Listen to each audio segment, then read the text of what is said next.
आणि यानंतरची बातमी नाशिकमधनं। नाशिक शिक्षक मतदारसंघासाठी महायुतीची एक महत्त्वाची बैठक पार पडली। महायुतीचे उमेदवार किशोर दराडे यांच्यासाठी ही बैठक झाली। विशेष म्हणजे अजित पवार गटाकडनं महेंद्र भावसार यांना पक्षाने एबी फॉर्म दिलाय आणि त्यामुळे महायुतीमध्ये संभ्रम निर्माण झालाय।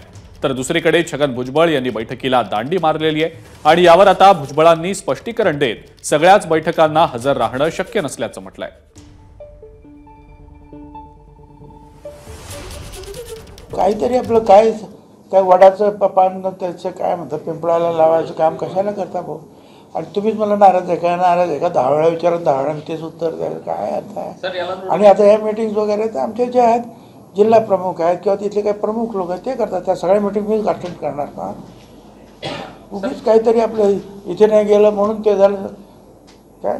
आता या लेवलला आमची माणसं काम करतात, ते करतील, बघतील काय असेल ते। तर सगळ्याच बैठकांना हजर राहणं शक्य नसल्याचं मंत्री छगन भुजबळ यांनी म्हटलेलं आहे। नाशिक शिक्षक मतदारसंघाच्या निवडणुकीच्या अनुषंगानं एक महत्त्वाची बैठक महायुतीची झाली। यावर नाशिकचे पालकमंत्री दादा भुसे यांनी नेमकी काय प्रतिक्रिया दिली आहे पाहूया।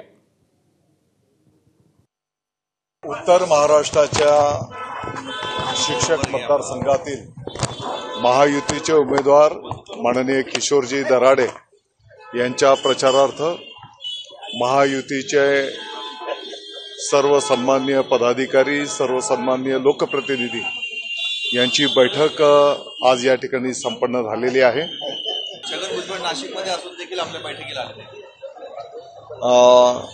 आम्ही सर्व एकत्रित आहोत, पण आले नाहीत ना। भुजबळ साहेब आमचे ज्येष्ठ नेते आहेत, माननीय भुजबळ साहेब पण महायुतीचे नेते आहेत आणि त्यांच्या मार्गदर्शनाखालीच आम्ही सगळं काम करतो आहोत। बिलकुल। दरम्यान अजित पवार गटातले माणिकराव कोकाटे या बैठकीला हजर होते, मात्र या निवडणुकीत त्यांच्याच पक्षाचा उमेदवार आहे की नाही हे माहिती नसल्याचं त्यांनी सांगितलं।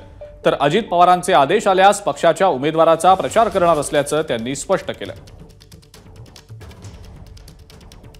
पक्षाचा उमेदवार असेल तर मी पक्षालाच उमेदवार मतदान करणार, पक्षालाच मदत करणार मी।